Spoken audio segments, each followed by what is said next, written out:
Imagine living in a world where simply being born determines whether you are free, where another person can legally own you, where your family can be separated at any moment, where your future is decided by someone else.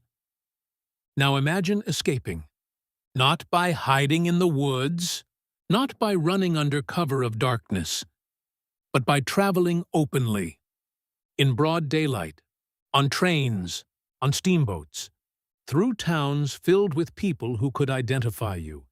And imagine doing it while pretending to be someone you were never supposed to become. This is the story of Ellen and William Craft, two enslaved people who carried out one of the boldest escapes in American history.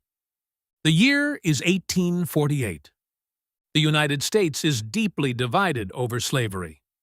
Millions of enslaved men, women, and children live throughout the South. They have few rights, little protection, and almost no legal path to freedom. Among them are Ellen and William Craft. Both are enslaved in Georgia. Both dream of freedom, and both understand how difficult escape can be. Most attempts end in capture. Many end in punishment. Some end in death. The odds are overwhelmingly against anyone trying to flee. But Ellen and William are determined. They begin discussing possible escape plans. At first, the challenge seems impossible. The South is filled with slave patrols. Travelers are questioned. Papers are checked. Rewards are offered for escaped enslaved people. Every road is dangerous. Every town contains potential threats. Then Ellen comes up with an extraordinary idea. An idea so daring that it sounds almost unbelievable. Instead of sneaking north in secret, they will travel openly.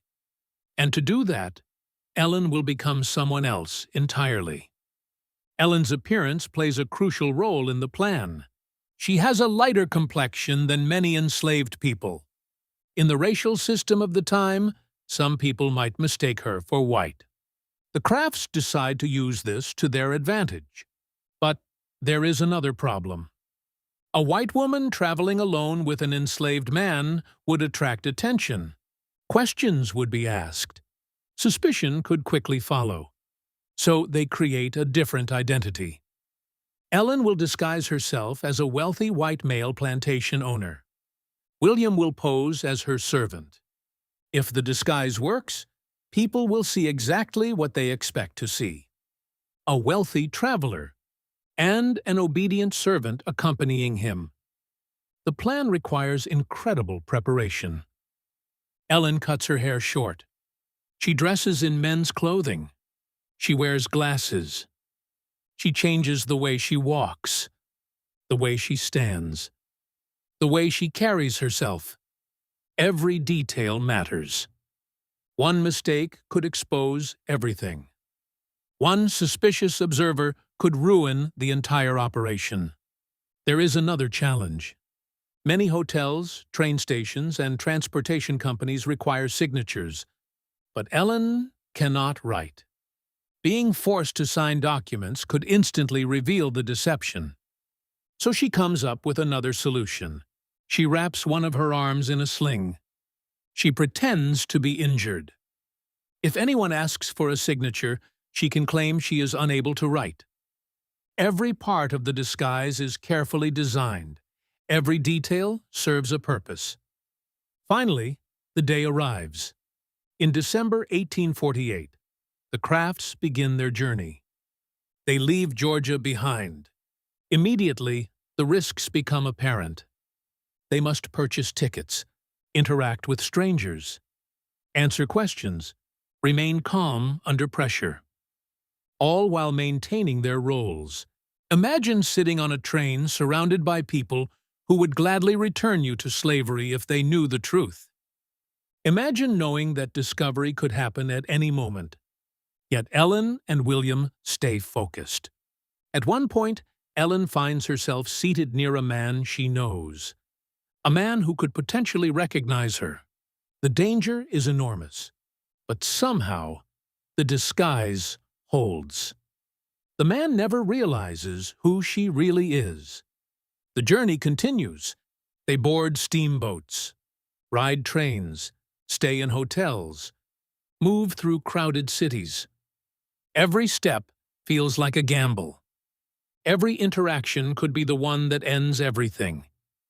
Sometimes they must pass close to officials. Other times, they encounter people eager to make conversation. Ellen must constantly remain in character. She must speak carefully, act confidently, appear exactly like the wealthy white traveler people expect to see. Meanwhile, William must play his role as a servant. He cannot appear too familiar, too relaxed, or too independent. The success of the plan depends on both of them performing perfectly, hour after hour, day after day. The farther north they travel, the closer they come to freedom. But they are not safe yet. One mistake near the end could still destroy everything. Then comes one of the most tense moments of the journey. As they continue traveling, questions arise about identity and documentation. The very thing they feared from the beginning. The possibility that someone might look too closely. For a moment, everything hangs in the balance. But once again, they manage to move forward. The disguise works. The story holds together. The journey continues. Finally, after traveling hundreds of miles through slave territory, they reach Philadelphia. A free city. For the first time in their lives, they are no longer enslaved. The escape has succeeded.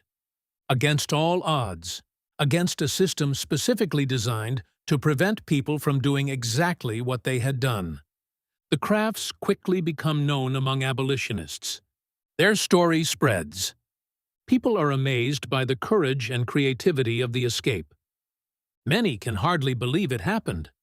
But freedom does not immediately mean safety. The United States is still divided over slavery. And in 1850, a new law changes everything. The Fugitive Slave Act is passed.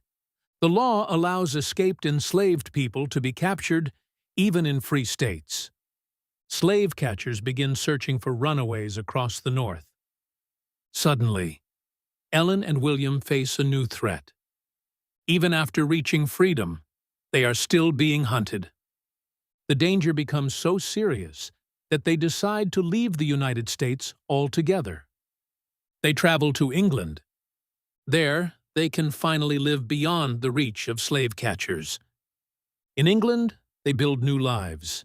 They speak publicly about slavery, share their experiences, and help others understand the reality of the system they escaped. Their story becomes a powerful example of determination and courage.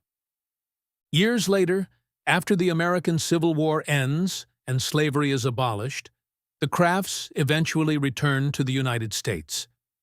But their extraordinary escape remains what they are remembered for most. It's difficult to imagine the pressure they endured. One wrong answer, one suspicious glance, one person looking a little too closely. Any of those things could have ended the journey. Instead, they traveled through the heart of slave territory while hiding in plain sight. Not by outrunning the system, but by convincing the system to look right past them. Their escape required intelligence, planning, courage, and absolute trust in one another. Together, they accomplished something many believed was impossible. They transformed themselves into different people, walked through danger every step of the way, and traveled hundreds of miles to freedom. A journey that remains one of the most daring escape stories in American history.